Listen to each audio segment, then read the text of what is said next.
Everyday మా బుజ్జిగాడికి ఇవి మాత్రము ఖచ్చితంగా ఉంటాయి. ఖచ్చితంగా ఖచ్చితంగా కదా నాన్న, నీకు ఇష్టం కదా. అవ్వవ్వా. సో చిన్నపిల్లల దగ్గర నుంచి అలవాటు చేస్తే చాలా మంచిది అండి.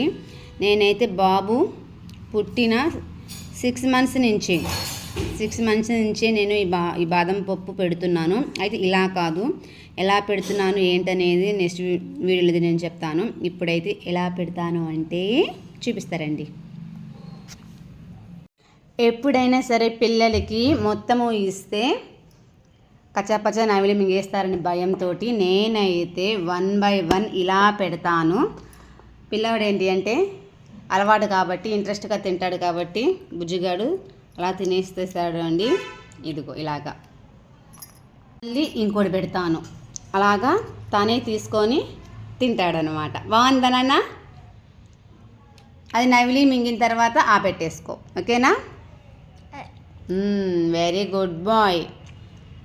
పిల్లలకి లేచిన తర్వాత వేడి నీళ్ళు, గోరువెచ్చని నీళ్ళు తాపించిన తర్వాత ఇలాగ బాదం పప్పు తర్వాత నానపెట్టిన ఉంటే వేరుశనగ గుళ్ళు పెడితే చాలా మంచిది పిల్లలకి. నవిలేగా పెట్టేసుకో. ఆను ఇప్పుడు పెట్టేసుకో. అది అలాగ అలవాటు చేయాలి, మంచి ఫుడ్స్. Very good. బాయ్ చెప్పు. బాయ్. ఇదిగో ఇంకోటి.